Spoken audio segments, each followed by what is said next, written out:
기도하겠습니다. 하나님 아버지 감사합니다. 오늘 거룩한 주일 하나님 앞에 있게 하시니 감사를 드립니다. 하나님, 오늘도 하나님의 말씀을 들을 때에 하나님의 말씀이 하나님의 말씀으로 들려지게 하시고 들을 기 있는 저희들 되게 하여 주옵소서. 감사드리며 예수님의 이름으로 기도합니다. 아멘. 지난 시간에 사랑에 대해서 이야기했죠. 네, 사랑은 오래 참는 거예요. 오래 참는 거예요. 사랑은 진짜 오래 참는 거예요. 하나님이 우리에게 얼마나 오래 참으셔요. 저도 이제 그런 생각을 하면 진짜 눈물이 핑 도는데, 아니 어릴 때부터 이제 신앙생활을 해서 지금에까지 왔는데, 그런데도 불구하고 아직까지도 하나님이 원하는 그런 삶을 못 살 때가 너무 많잖아요. 그러니까 오래 참으면서 기다려 주시는 거예요. 그러면서 하나님께서 너희도 서로 사랑하라 라고 이야기하시잖아요. 그래서 우리는 오래 참아야 돼요. 근데 그 오래 참음의 근거가 뭐냐? 오래 참음의 근거는, 또는 오래 참아야 되는, 그러니까 맹목적으로 무조건적으로 오래 참으라는 얘기가 아니에요. 뭐냐면 오래 참으라는 게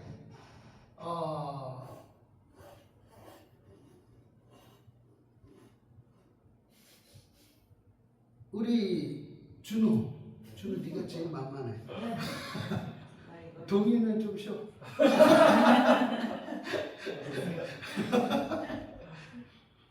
준우에 대해서 제가 오래 참는다라고 할 때에는 뭐냐면은 그 준우 안에 계신 성령님을 보고 오래 참는 거예요. 기다려주는 거죠. 그 준우 안에 계신 성령님께서 준우의 삶을 붙들고 계시고 만들어가고 계시고, 준우가 나이를 한 살 한 살 먹을 때마다 성령 하나님께서 일하고 계신다는 거예요. 일하고 계셔서 준우를 변화시켜 나가고 계신다는, 거기에 소망을 둘 때에 그 기다릴 수 있는 거죠. 맹목적으로 어떻게 참고 기다려요? 못 기다리죠.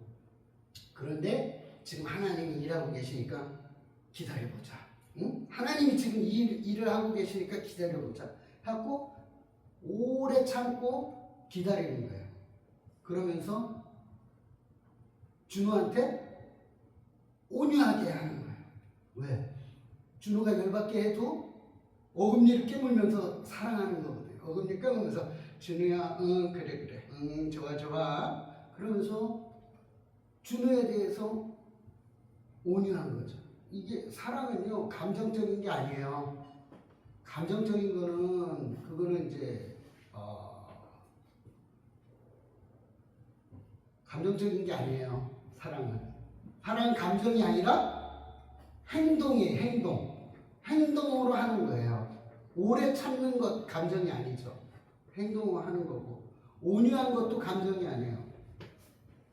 준우한테 부드럽게 대하고 싶지 않아도 어금니 깨물고 부드럽게 대해주는 거예요. 그리고 바라고 믿고 참아내는 거죠. 그게 사랑이에요. 그거는 부부간에도 그래요. 부부간에 저 인간이 언제 사람 되냐 그러면서 하나님 버르장머리를 고쳐주옵소서, 네? 그렇게 기도를 하면서 기다리는 거죠. 계속. 그러면 하나님이 둘 중에 하나 하셔요. 나를 고쳐버리든가 아니면 그 상대를 고쳐버리든가, 둘 중에 하나 하시겠죠. 근데요, 오래 참는 사람이 더 유익이 있어요. 왜냐면 오래 참음으로 인해 갖고 내가 변화되어지는 거예요. 나중에는 품을 수 있는 품이 넓어지는 거예요. 품을 수 있는 품도 넓어지고, 이제는 수준이 높아져서 이제는 참을 수 있는 거예요. 넘어갈 수 있는 거예요. 옛날에는 너무 괘씸하고 너무 속이 상해갖고 못 넘어가던 게 나중에는 넘어가는 거예요. 누굴 보고 넘어가냐? 하나님을 보고 넘어가는 거야. 그 사람 보고는 못 넘어가죠. 그런데 하나님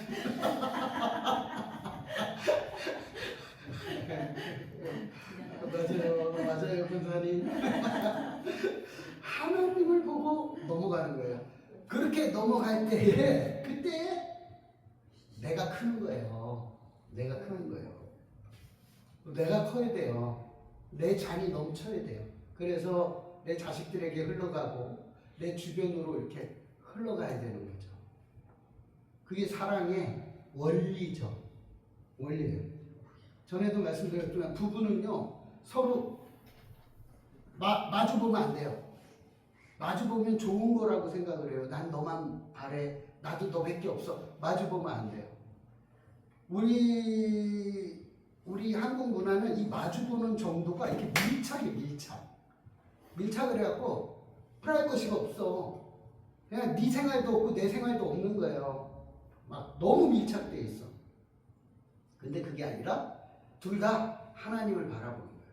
그래서 둘 다 못 견디고 힘들 때에 둘 다 하나님을 바라보면서 오래 참는 거죠.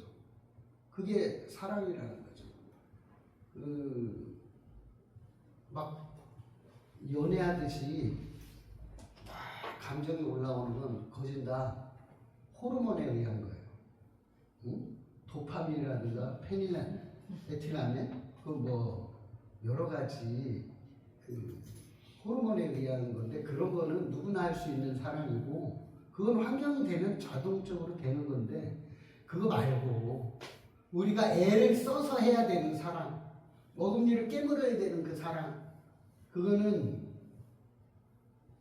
우리가 해야 되는 사랑이죠.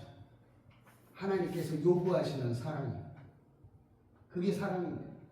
상대 안에 계신 성령님을 바라고 믿고 참아야 됩니다. 성령님이 계시다는 거, 일하고 계신다는 걸 믿고 그 사람에 대해서 바라고 믿고 참아내는 거.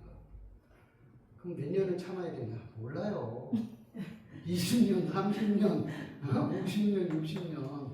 네? 모르는 거예요.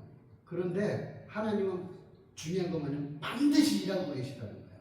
그리고 변화되고 있는 거예요. 우리가 몰라서 그렇지. 못 느끼는 거니까, 못 느껴서 그렇지.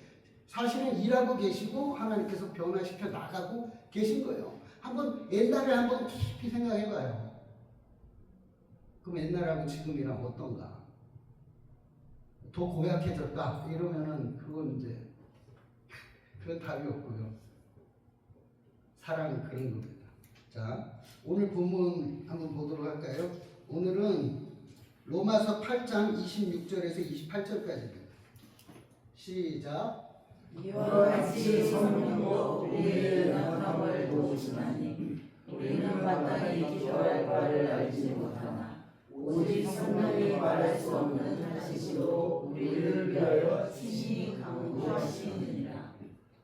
마음을 살피시는 이가 성령의 생각을 하시나니 이는 성령이 하나님의 뜻대로 성도를 위하여 강구하심이니라. 우리가 알거니와 하나님을 사랑하는 자, 곧 그의 뜻대로 부르심을 입은 자들에게는 모든 것이 합력하여 선을 이루느니라. 아멘. 자, 이게 하나님이 우리를 향해서 하시는 일들을 보면 아주 기가 막힙니다. 왜냐하면 성부 하나님은 성부, 성자, 성령께서 우리가 도저히 미끄러질 수 없도록 아주 그냥 안전장치를 팍팍팍 해놓으시고 온통 우리를 위해서 성부, 성자, 성령께서 온통 그 매달려 계셔요.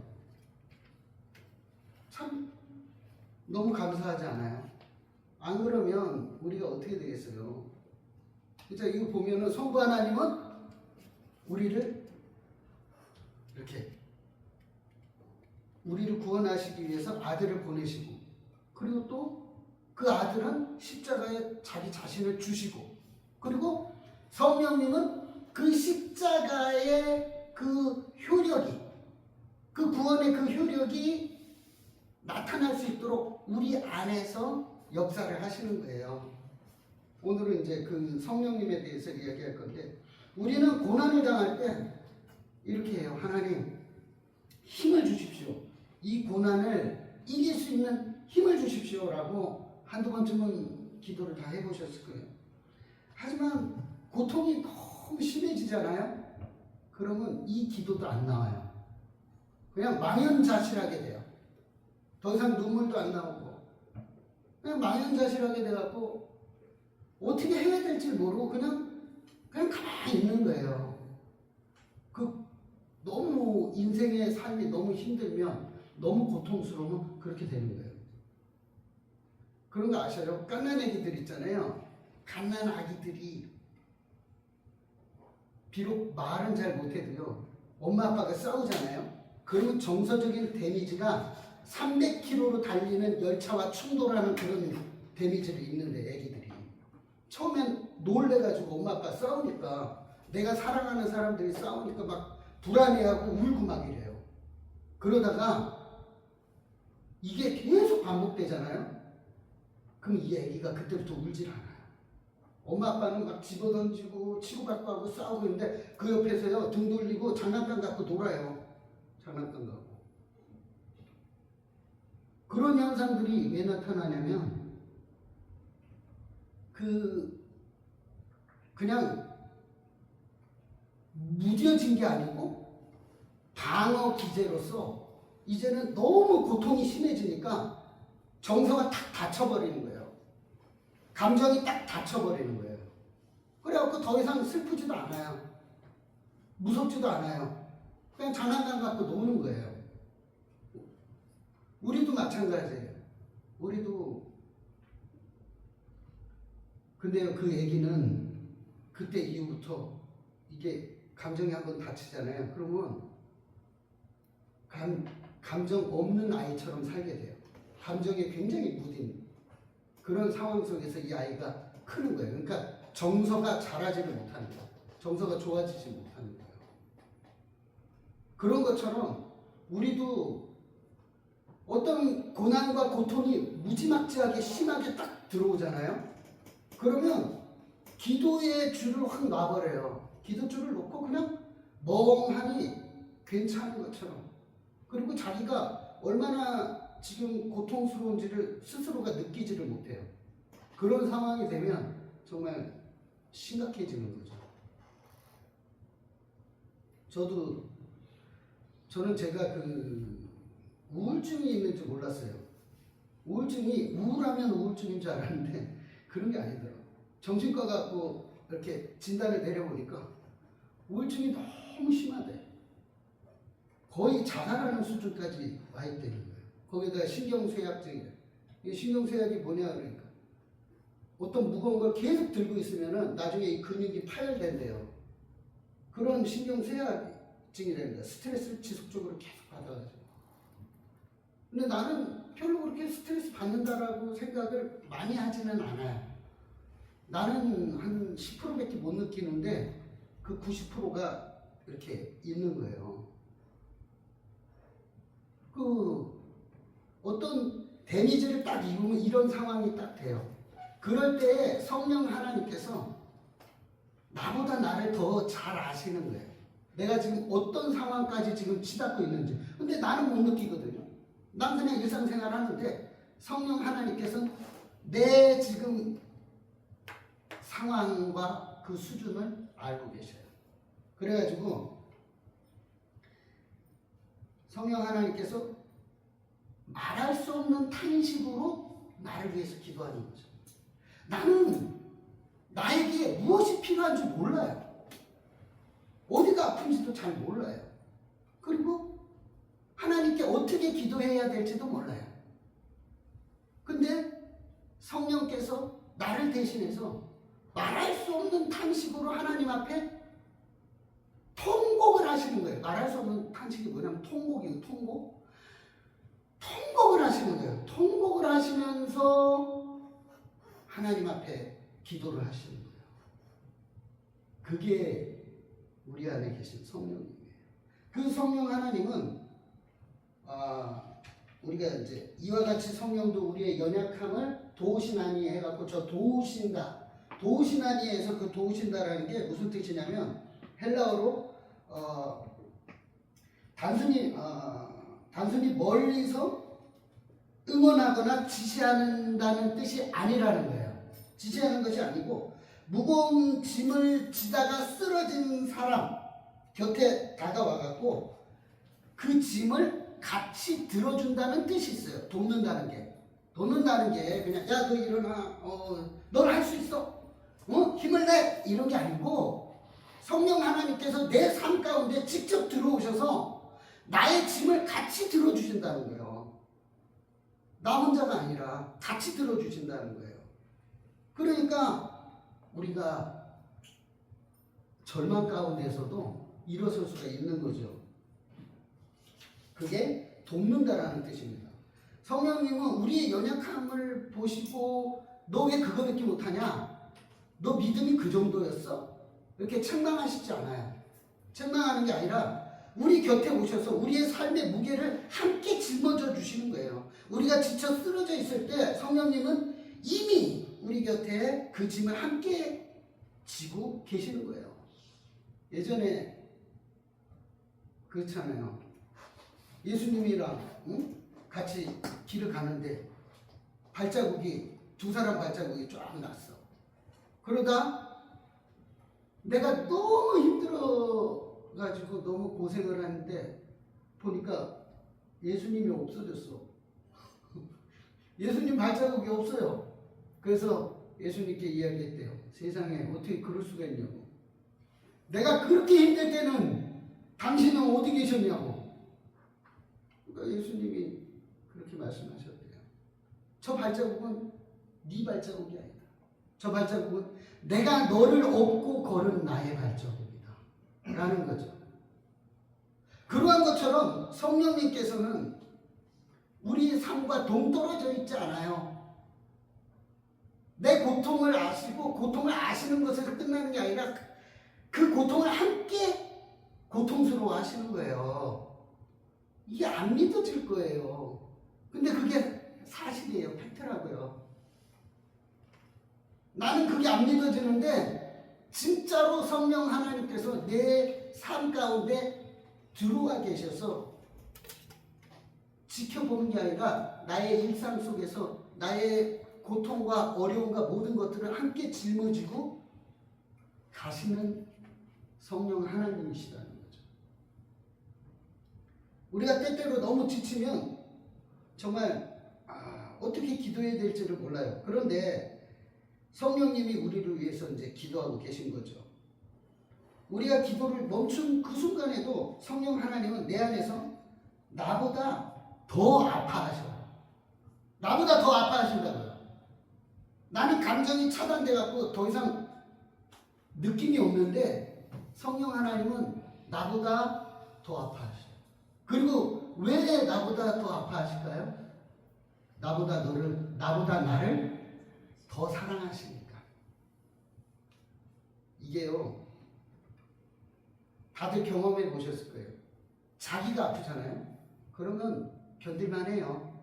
근데 내가 사랑하는 사람이 아프면 미칠 것 같아요. 그죠? 아니에요? 몰라요? 그러니까 예를 들어갖고 여기 지금 다들 부인이라고 생각을 하고 배우자라고 생각해갖고 안 아픈 것 같아요. 그러면 이렇게 바꿔볼게요. 내 자식이 아프잖아요. 그러면 진짜 와 미치죠. 저도 옛날에 그 명철이가 계단에서 이게 이제 1살 돌 지났을 때가 계단에서 이렇게 넘어져갖고 굴렀는데 턱이 이만큼 찢었어요. 이렇게. 그래가지고 제가 이걸 피가 막 쏟아지는데 이걸 붙잡고 막 그때 인하병원 있었는데 인하병원까지 달린 거예요. 달려가지고 거기에서 이제 여기를 꼬매는데 이게 턱이다 보니까 이게 벌어져요. 이렇게 벌어지는데 이걸 꼬매야 되는데 애기라서 마취를 못 시킨다는 거야. 마취를 못 시키니까 무슨 그 애기 주사기에다가 애기 그 잠 오는 약 같은 거 있더라고요. 그걸 먹이는데도 안 자. 그러니까 의사가 자기를 기다렸다가 아 이거 꿈해야 될 것 같아요. 더 이상. 그래갖고 어머니 아버지 팔다리 잡으십시오. 그래갖고 팔다리 잡고 이거 생사를 꼬매기 시작하는데 애가 막 자지러지는 거예요. 그냥 막 으아 막 병원이 또 내려가라고 울고 막 자지러지는데 제가요 그 아파하는 명철이를 볼 때 막 눈물이 막 흐르더라고요. 그러면서 차라리 내가 아팠으면 좋겠다. 응? 차라리 이 어린 것이 저렇게 아파하는데 차라리 내가 아팠으면 좋겠다. 라는 그런 생각을 갖게 되더라고요. 인간인 나도 그런데 우리 하나님은 오죽하시겠어요. 그 선하신 하나님이 그 하나님이 우리를 엄청나게 사랑하시고 엄청나게 그 고통 가운데 있을 때 잘 견뎌봐 이게 아니라 그 고통을 함께 느끼시면서 말할 수 없는 탄식으로 통곡을 하시는 거예요. 통곡을 하시면서 기도를 하시는 거예요. 근데 너무 좋은 게 뭐냐면 그렇게 통곡을 하면서 기도할 때 저희 보면 다음 절 한번 볼까요? 마음을 살피시는 이가 성령의 생각을 아시나니 이는 성령이 하나님의 뜻대로 성도를 위하여 간구하시니라. 마음을 살피시는 성부 하나님이 성령님의 그 생각을 100% 받아들여요. 그 기도를 100% 받아들여요. 우리가 기도하면 진짜 우리가 기도하는 것이 하나님 앞에 상달되는 이유는 성령께서 계시기 때문이에요.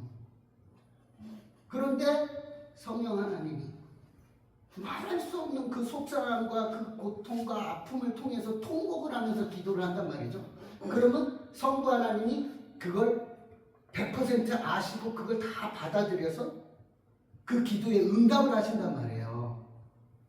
그러니까 성부, 성자, 성령이 온통 우리한테 매달려 있어요. 온통.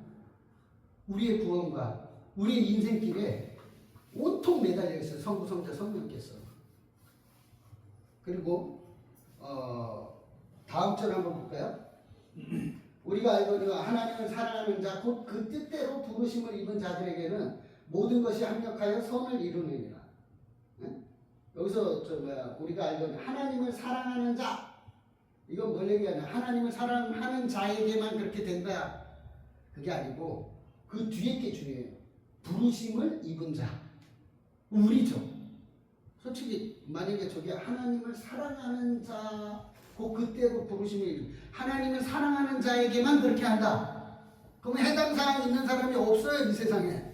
그런데 그 다음 절에 바로 그냥 그 다음에 그 뜻대로 부르심을 입은 자에게는 하나님께서 부르신 자들은 모든 것이 합력하여 선을 이루게 된다는 거예요. 그러니까 모든 것이 어떻게 합력하여 선을 이루느냐? 우리가 잘한 것도 사용이 되어지고 못한 것도 사용이 되어지는 거예요.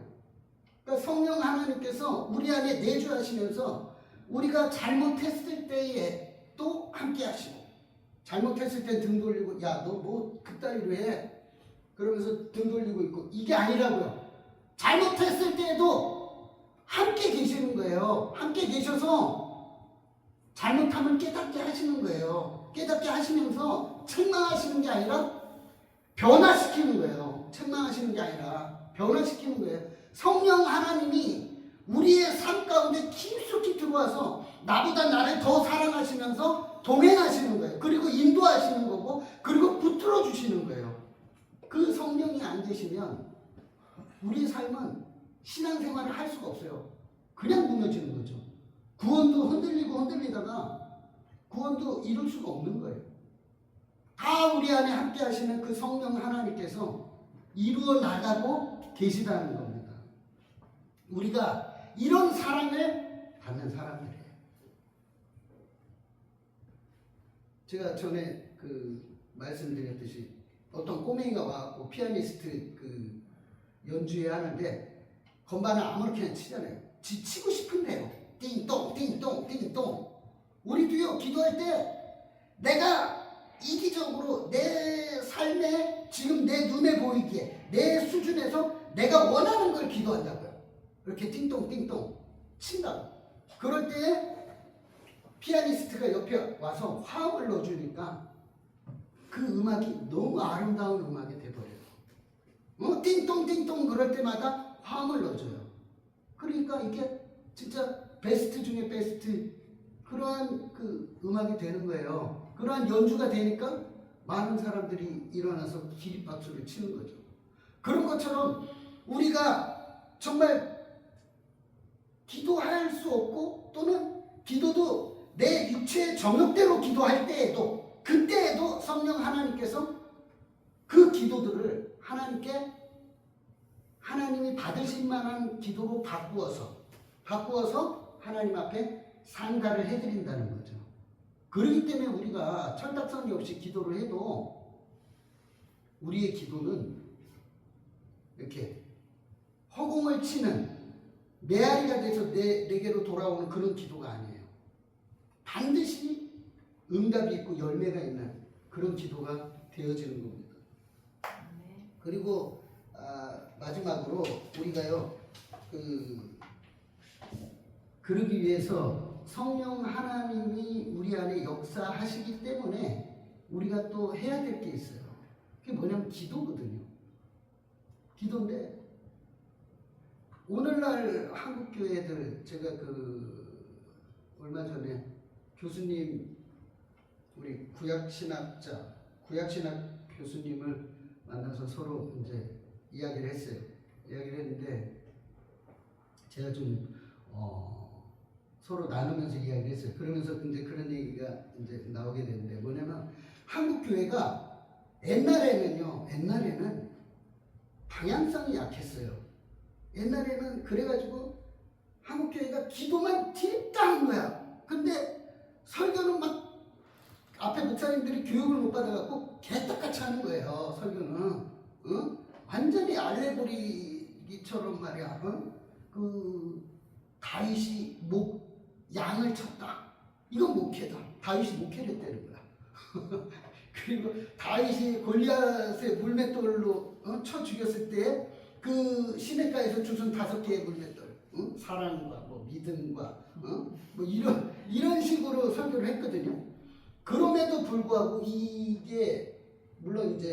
그럼에도 불구하고 이 교회들이요 아주 생동력 있게 살아서 계속 부흥을 해갖고 왔었어요. 그러다가 90년대 들어갔고 90년대에 성전 건축 붐이 일기 시작을 했어요. 그리고 수없이 많은 목사님들이 외국에서 유학을 하기 시작을 했고 그러면서 교수들이 유학 갔다 온 교수들도 많고 목사님도 요즘에 서울에 있잖아요. 큰 교회들은 유학을 안 갔다 온 사람들 담임 목사로 받지를 않아요. 그러니까 그 박사학위 정도 없으면은 명함도 못 내민다는 거예요. 해외 유학파들이 대부분 큰 교회를 다 담임 목회를 하고 있는데 그런데 지금은요 말씀은 엄청나게 좋아요. 설교 못하는 목사가 없어. 왜냐면 자료가 엄청나게 많거든. 그래서 엄청나게 설교는 잘하는데 교회가 생동력이 없어요. 생동력이 없어. 이게 자동차로 비유하면은 자동차가요 내비게이션이 너무 좋아. 그래갖고 인공위성하고 소통을 하면서 내비게이션이 안 막히는 길로 다 인도를 하고 목적지를 찍으면 정확히 그 길로 인도를 해요. 좌회전하십시오, 우회전하십시오. 딱딱 나와요. 그런데 이 차가 안 가요. 왜 안 갈까요? 이 차가 못 가요. 왜? 휘발유가 없어. 요즘엔 전기차 많이 나오죠. 전기가 없어. 휘발유가 없어. 에너지가 없는 거예요. 못 가는 거예요. 이쪽으로 가야 된다고 맨날 가르쳐줘도 못 가는 거예요. 우리가 찬양 요즘에 우리 일일교회가 찬양 가사들 보면 가사 보고 뽑나 봐. 너무 은혜로워요. 가사들처럼 막 하나님을 바라는 게 후회가 없어요? 후회가 없고 하나님 섬기는 것에 후회가 없어. 섬기는 게 뭐 후회가 없습니다. 뭐 그러면서 뭐 어떻게 할게요. 뭐 어머 사랑해요. 이 가사 내용대로 살 수 있어요? 살 수 없어요. 저거는 딴 나라 얘기고 그 가사 내용대로 살 수가 없어요. 왜 못 삽니까? 기도에 휘발유가 없어.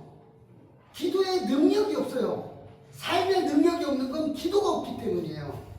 기도를 해야지 내가 그 하나님께서 원하시는 그 삶, 그리고 또 하나님께서 그 인도하시는 그 삶으로 나아갈 수 있거든요. 근데 기도를 안 하니까 그렇게 살 수가 없는 거예요. 제가 오늘도 그 찬양, 제가 원하는 찬양이 있는데 그 찬양을 좀 해달라고 하려고 그랬다가 타이밍을 놓쳤어요.